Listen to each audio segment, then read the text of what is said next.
Hey everybody. Say, just leaving my buddy's place, Joe Battaglia and Chad Miracle.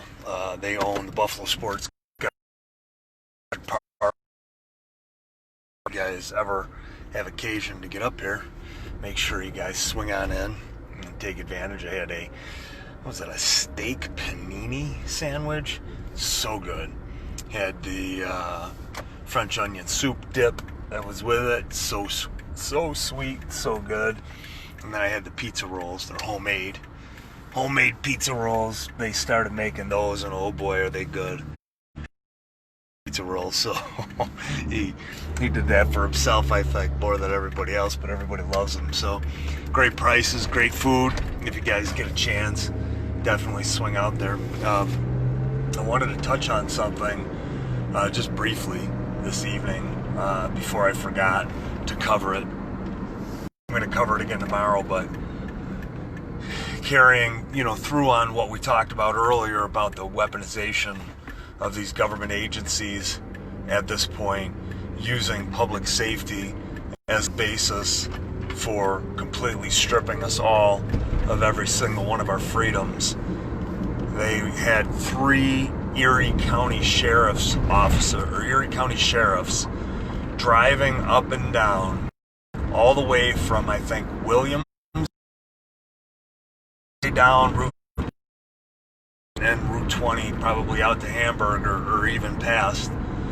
And they came in to each establishment, their hands on their guns, and making sure that nobody was violating any of the orders that are out there right now for business owners. It's incredible. It's just unbelievable. You have these sheriffs, and they know it's not constitutional. They know they can't do this stuff, and yet they're doing it. Again, being complicit. They're going along with all of these things just to keep their jobs. And, the menacing and the harassing is what it is.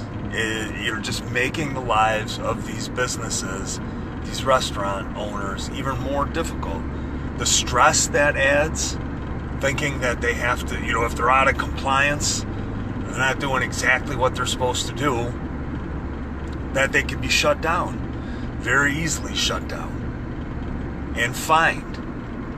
And probably just like they threw me in jail, they could probably, use it as a basis for throwing somebody in jail. Now, would it be constitutional? Would any good attorney be able to get you off? Absolutely. But again, what's the story going to be?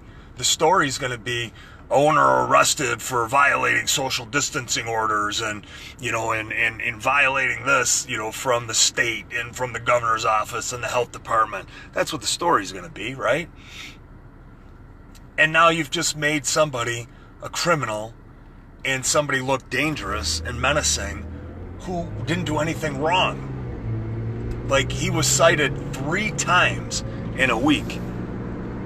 Individuals that came into the bar were complaining that people were sitting too close. They have 50% the capacity, which is exactly what they were supposed to do. 50% the capacity. All the tables are gone. Nobody could sit at the bar. There's 2 chairs per side. Not even like, a couple of chairs per every 6 feet. It's just per side. So now you have these restaurant owners who are just trying to make a living. They're just trying to get through this. And now, so you throw all this other nonsense at them. You got the health department coming after them for no reason. And no deaths, no new deaths. All these new cases that they have. This is what they're protecting everybody from. And, he is there. Joe and every other restaurant owner now, not only do they have to deal with the health department, these draconian rules and orders by the governor and by, the governor and by, what else? You got the governor there, and you got, sorry guys, I got a police officer here, so I got to kind of mind my P's and Q's here. Hang on.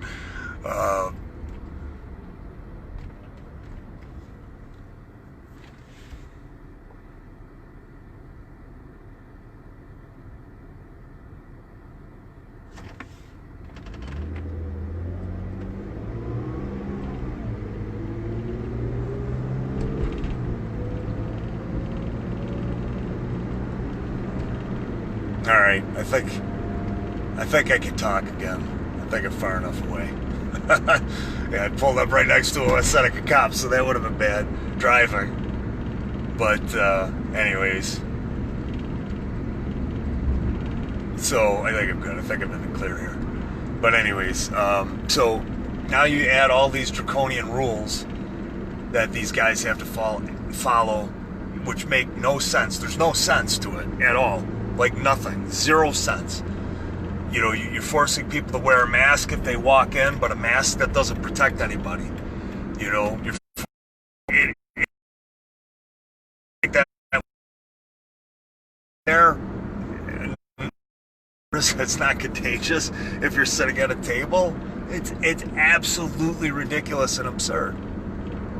So now you add to it the fact that they have this Gestapo, you know, these brown coats in the form of Erie County sheriffs. And I know Erie County sheriffs, and I know that they're good people, and I know that they don't want to do this, and they're forced to do it. They're told they have to do it, but I'm sure there's some of them that want to do it, and they're all about doing it. So 3 armed establishment, and while everybody was there, and made sure that there weren't violations of any of the orders. Well, here's the best part. They asked, you know, and everything else, and the sheriff's response were, "We don't know." They shook their head and they said, "Well, we don't know." They're coming in with hands on guns, walking into the establishment as a show of force, and you have patrons in there wanting to eat, just minding their own business. You have a business owner and employees that are just trying to mind their own business and do their thing. That's all they're trying to do. And then you have these officers, these armed officers coming in like it's a crime scene, like somebody killed somebody.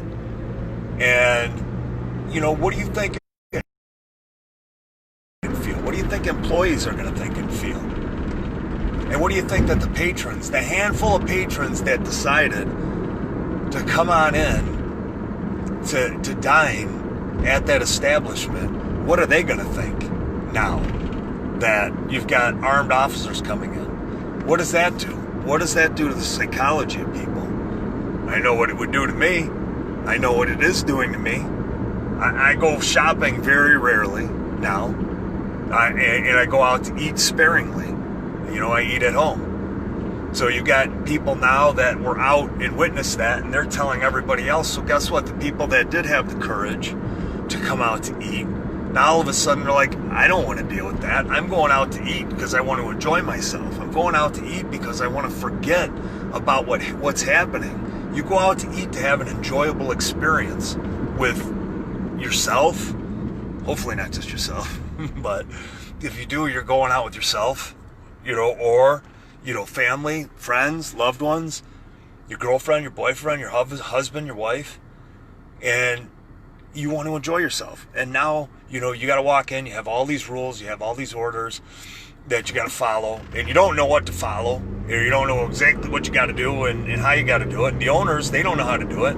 And now you add to the mix, you got these sheriffs. These sheriffs are coming in, and they're, you know, it's just absurd. So now you're making it that much more difficult for people to want to go out and enjoy life. And I just want to reiterate that in this county, we haven't had a death in I don't know how long, or if we did, it's negligible amount of death. And in the state, we have had negligible amount of death. But they're doing this. They're weaponizing the sheriff's department against restaurant owners, exactly what I was talking about earlier. They're making people feel so uncomfortable that they don't want to go out. What does that sound like? That sounds like, do you have your papers? You know, everybody's like, oh, well, you know, I hope things go back to normal. Guys, man, these people are not giving up. They are not giving up. War has been declared on all of us. But we get to go to work now. You know, some people get to go to work. Other businesses are shut down. And we just think it's not happening. But it is happening. And it's been the most, it's not even a silent declaration of war because they've killed people. They've murdered people with the decisions that they've made. People that are committing suicide. And how much can a business owner take? And how much can somebody who just wants to get out, how much can they take? What are they protecting us from? I've been saying it this whole time, guys. This is not about a virus. It really isn't. And if they can do it to us now with so many people just sitting by and not doing anything at all, not standing up for anybody or anything, they can do this for any reason. The death rate is so negligible with this virus. The flu is still crushing it. Crushing it. So they could just shut us down for any reason. The regular flu, seasonal flu, they could shut us down over and over and over again. So I had to share this with every stomach, an already desperate situation, an already just kind of hopeless situation is just compounded and made even worse because now you're having law enforcement go out and do this. And that's what they did at the very beginning. At the very beginning, they were going into restaurants and harassing people, menacing people. These restaurant owners that were just trying to make a living. So, just be aware of that. Do what you can to support all these restaurants that you can, especially support the restaurants that, aren't really, giving a shit about the mask orders. Support them especially. Support those businesses. But I just wanted to make it a brief one tonight, guys. That information was shared with me, and it just made me sick to my stomach. So, I wanted to say one more thing. I was out the other day with some friends, and I went down to, Elmwood, and I went to, I think it was Kohl's. I can't remember what, Mr. Good Bar Kohl's. I can't remember which one it was.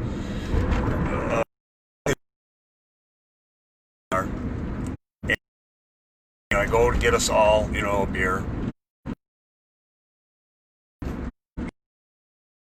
Apartment are being used as an instrument of terror against us. All of us. And the bartender's behind, and I got my mask on, and my glasses are fogging up. And, it's the only way you can be in there. Even if you have a medical condition, they don't listen. So they ended up, my glasses were steaming up, and it wasn't over my nose. The bartender's like, it's got to be over your nose. It's like, all right, dude, whatever. So I put it up over my nose, and then I pull the mask off as I'm, not off, but away from my face so he can hear me, place my order. Gives me a dirty look, and he's like, it's got to be up over your nose. And I was just like, I'm going. I'm out. I'm done. I'm not dealing with this. We come out to enjoy ourselves. We don't come out to have you be this mini tyrant, this mini fascist.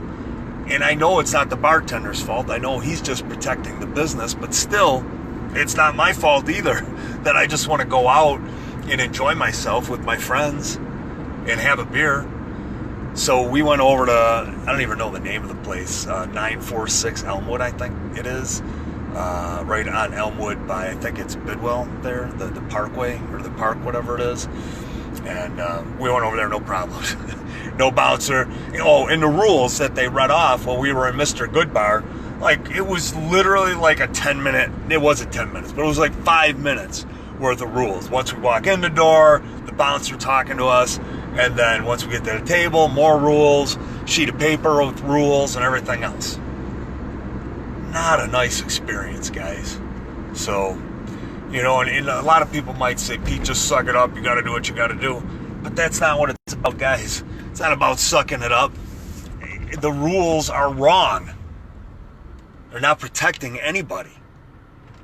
It's meant to control. It's meant to make people not want to go out. It's meant to make people not want to do things. That's what those rules are. That's what those orders are. So enjoy your night. It looks like it friggin' rained again. How is that possible? There's like clear skies. Where did it even come from? It's like a mini downpour here. thought I was going for a bike ride, but maybe not. Enjoy your evening, guys. I'll talk to you tomorrow. Catch up with you in the morning. Love you. Bye.